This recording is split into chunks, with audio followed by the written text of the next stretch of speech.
Hi there, hello, good to see you. Well, I mean, not see you, I can't see a damn thing, but the latest patch has buffed a certain set of sorceries, so Blood Sorcery is back on the menu, and it's really strong. Oh god, call an ambulance.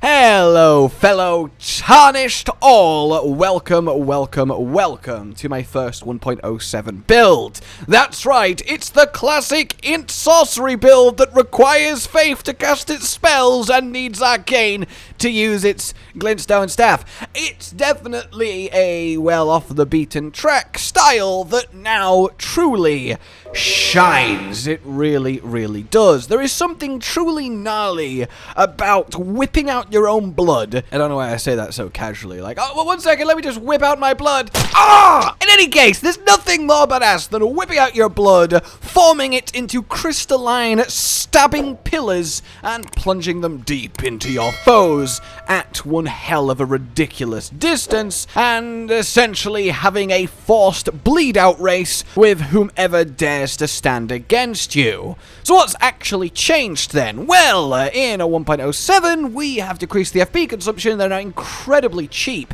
9 for the whirl and just 6 for the pillar at a distance.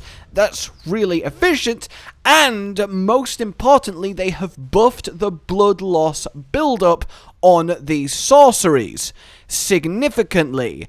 Before, against a giant, it used to take about 6 or 7 to actually trigger a blood loss. Now it takes 3. That is amazing, and it is game-changing for these sorceries.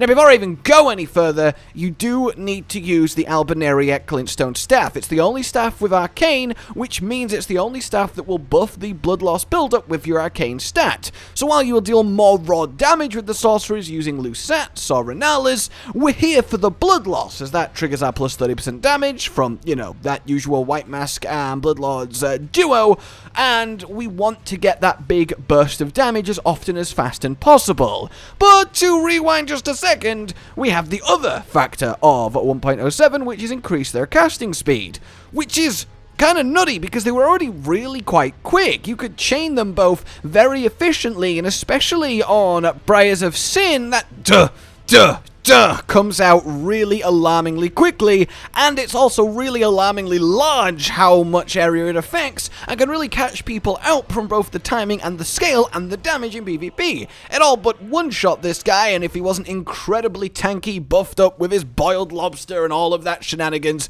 that would have been it game, set, and match right then and there. So we take these two sorceries, make them the core of our build, and make them as strong as possible. Now, of course, because we're arcaning it up, and we do require a seal for something like Golden Vow, and we do require a bit of Faith 24 for Briars of Sin, well, you can easily weave in something like Bloodflies and have a very much hybrid sorcery incantation build that you can play around with. Today, though, we are pure Blood Mage, because it's just really satisfying to do. You can output, including the blood loss, like 7,000-8,000 damage from a full Briars of Sin, and that's really encouraging. You can do it, Tarnished! Woo! You got this! I love you, I'm your best friend, Briars of Sin!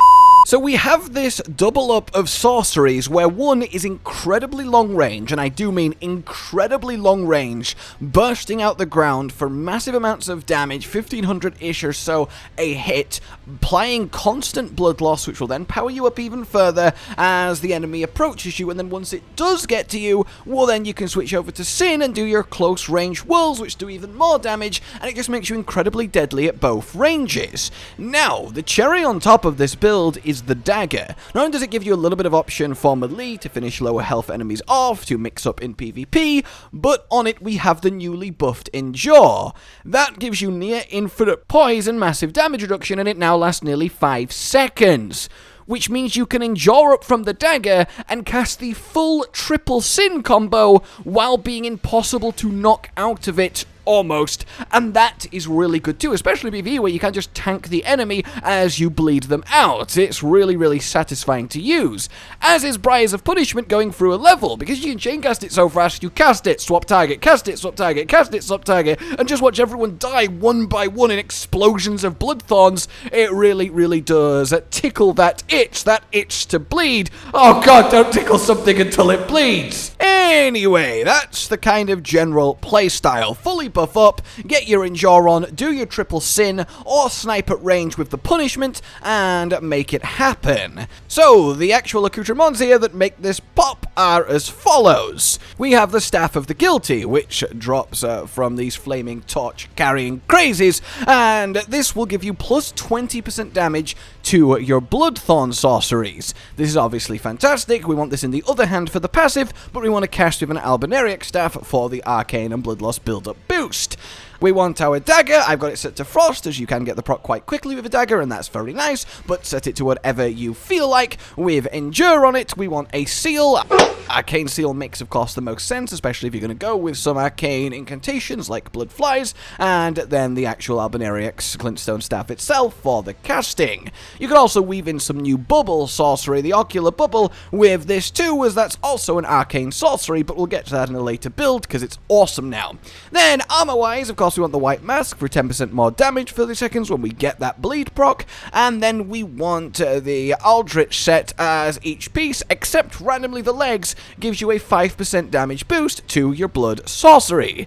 This is a huge amount of increase, as is the Magic Scorpion for 12%, the Big Sorcery for 8%, and the Small Sorcery for 4%, and finally Bloodlord's Exaltation for an extra 10% damage once we do have that blood loss happen. It makes the second chain of Briars of Sin really, really powerful. And in our wondrous physic, we have the magic tier of 20% more magic damage, as despite being blood sorcery, it is just pure magic damage that it deals, and then either infinite FP or slow heal all the time to counteract the self-damage that it does each time you cast it, which sadly doesn't count as blood lost, though you can eventually build it full and get that self-blood loss, which does trigger all of the blood loss triggers, but that takes so long and it's really not worth doing. Just try your best not to bleed yourself using this, pace the casts. In PvP, swap the Magic Scorpion for the Dragon Crest, because the damage boost is not worth the extra damage you will take. Other than that, the general battle strategy remains the same. Make them dance at range with Briars of Punishment, switch to Endure and Sin at close range, and punish them for getting close to you, and nick them with the dagger whenever they think they have worked out your blood sorceries. It really is quite a well-rounded approach that gives you a lot of options from a lot of ranges, and is really fun to both play and really hard to properly deal with and approach. That said, then, is pretty much your new blood sorcery sorcerer, using that which is forbidden to get the job done. And it really can't be overstated how actually being able to trigger a bleed from 3 or 4 punishments in PvP, and sometimes as low as 2 sins, is a big buff to this, because it used to be that you were always just going to kill someone before the bleed ever actually happened, whereas now you have to be really quite careful when dealing with someone who's using this, as you can get explosive amounts of blood loss applied to you, especially now that Seppuku and the classic dual-wielding status has been nerfed. This is one of the better ways in the game to get consistent large amounts of blood loss, and that's really nice to see. We also have the fact that the Briars of Punishment that runs along the ground bursts up. It's got decent-ish tracking, and it really does punish people who are committing to long animations against you, because you can just set it going, and then they have to wait for it to get to them and dodge. If they do anything else, they will just get hit, and the amount of people that slowly get chipped down by it is kind of ridiculous. So all in all, this really works nicely, and it's good to see one of my favorite yet neglected schools of sorcery really get a chance to show the world what it can do. Let me know how you like this. Let me know if there's anything particular you're burning to have a build around, but plenty more will be on the way. God, I love sorcery in this game. Any case, like if you enjoyed this, subscribe and hit the bell for more. Consider supporting the future of the channel on Patreon down below. And until we meet again, goodbye.